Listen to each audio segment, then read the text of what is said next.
Litaskunu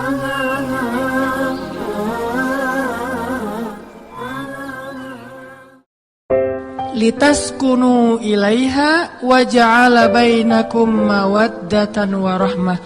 Allah memberikan cinta itu, mawaddah dan rahmah itu setelah nikah, bukan sebelum nikah. Jadi kalau ada yang bilang cinta sebelum nikah, pasti itu bukan cinta yang dari Allah. Tapi kalau dibilangnya cinta setelah nikah, I love you, setelah nikah, itu insya Allah cintanya karena Allah. Jadi pakai baper itu setelah nikah. Kalau sebelum nikah nggak usah. Menilai atau mau nikah itu, menilai calon itu jangan pakai perasaan dulu, tapi pakai iman. Karena kesolehannya, karena kebaikannya, karena ketaatannya, insya Allah dia yang akan menjadi bidadari kita nanti di surga, atau menjadi pangeran kita nanti di surga.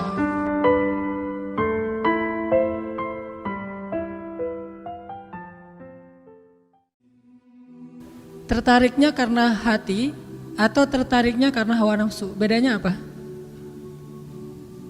Kalau tertarik karena hawa nafsu, biasanya suka naik turunnya, fluktuatifnya itu akan sangat signifikan. Contoh kalau nyenengin, kita ekspresif, kita bahagia. Tapi kalau lagi nyebelin, itu bisa juga buat kita nggak punya daya tahan. Kalau tertarik karena hati, pengennya selalu ngebahagiain, memberikan, melakukan sesuatu yang baik. Itu kalau tertarik karena hati. Kalau tertarik karena hawa nafsu, selalu mikirin apa yang udah diberikan buat saya. Kalau tertarik karena hati, selalu mikirin apa yang saya harus berikan kepada dia.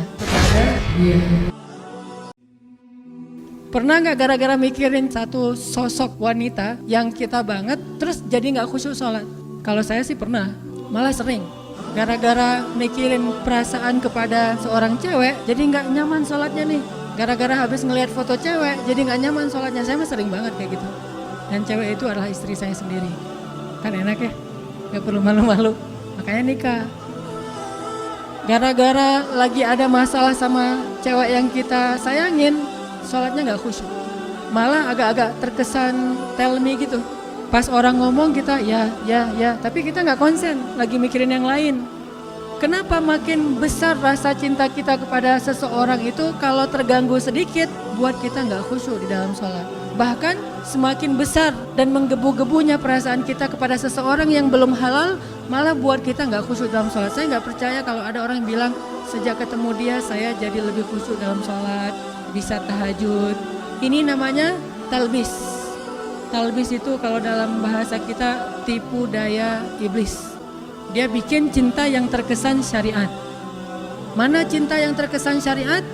Cinta yang dibumbui dengan nasihat untuk tahajud, cinta yang dibumbui dengan nasihat untuk baca Quran, cinta yang dibumbui dengan nasihat ikut taklim bareng yuk gitu. Nunggu di mana? Di persimpangan itu. Saya gak bawa kendaraan, ya udah bareng aja. Masih mending kalau naik motor kelihatan orang, kalau naik mobil nggak kelihatan siapa-siapa. Belum lagi kaca-kacanya itu pada anti sensor ya. Nah ini awalnya sih pengen ikut taklim, pengen bangunin tahajud, tilawah Al-Quran. Udah sampai juz mana? Udah sampai juz 20. Kamu di mana? Deket-deketan kamu lah, nggak akan jauh gitu ya. Hebat ya, kamu dua berapa? 21. Kok bisa? Soalnya saya nggak baca juz 1 sampai 20, bacanya juz 21 doang. Di mana kamu, saya di situ. Ini artinya cinta-cinta yang dibumbui dengan religi. Saya nggak ngomong baik atau buruk, cuman cinta yang kayak gini nih biasanya agak-agak modus. Hanya ketika pacaran doang bisa kayak gitu. Udah selesai, nanti udah halal, udah nikah. Kalau dia bukan karena Allah, itu akan berubah. Pasti kayak gitu. Pasti kayak gitu. Wahai Tuhanku, Rabbi, zalamtu nafsi, aku menzalimi diri sendiri. Curhat sama Allah. Kalau ada kerugian, masalah dalam hidup kita yang disebabkan, kalau kita pikir-pikir itu gara-gara salah kita sendiri, udah curhat sama Allah. Curhatnya apa? Rabbi, zalamtu nafsi, faghfirli. Ya Allah, saya telah menzalimi diri sendiri, maka ampunilah dosa saya. Kadang-kadang terlalu ngebaper, akhirnya kecewanya berat. Gara-gara udah terlalu terlibat perasaannya, udah pakai perasaan, udah menuliskan namanya di dalam hati kita. Pas kecewanya berat. Curhatnya ke siapa? Ke Allah. Bahasa curhatnya, salah saya ya Allah, terlalu gampang pakai perasaan. Hati saya diisi dengan namanya, seharusnya diisi dengan namamu ya Allah. Kan gitu ya. Faghfirli ya Allah. ampunkanlah ya Allah. Pasti Allah obati hati kita. Pasti Allah obati hati kita. Kalau kita pengen doanya powerful, melahirkan mukjizat dan keajaiban, adalah at-thiqah billah. Harus percaya sama Allah. Bahwa Allah Subhanahu wa taala itu Maha Kuasa mengubah apapun yang Dia kehendaki. Apa yang Allah ingin pasti terjadi. Wa man lam yasha lam yakun. Kalau Allah nggak pengen, nggak akan terjadi. Sehingga kalau kita ingin menangkap hatinya, mendapatkan hatinya, maka mintalah kepada pemilik hati itu, bukan kepada orang yang sedang diamanahi hati itu. Dia sendiri nggak berkuasa. Hatilah yang menentukan anggota tubuh kita. Sampai kita sendiri nggak berkuasa untuk memerintahkan hati kita. Maka jangan minta kepada si orang yang membawa hati, tapi mintalah kepada pemilik hati, yaitu Allah Subhanahu wa taala. Ya muqallibal qulub, wahai yang membolak-balikan hati, balikanlah hati dia agar mencintai saya karenamu. Gimana caranya biar bisa move on? Gampang, doa lagi nih. Doa yang terkenal dari Ummu Salamah. Allahumma ajurni fi musibati wa akhluf li khairam minha. Ya Allah, beri saya pahala dalam musibah ini dan beri saya ganti yang lebih baik darinya. Kan doa move on banget tuh. Beri saya ganti yang lebih baik darinya.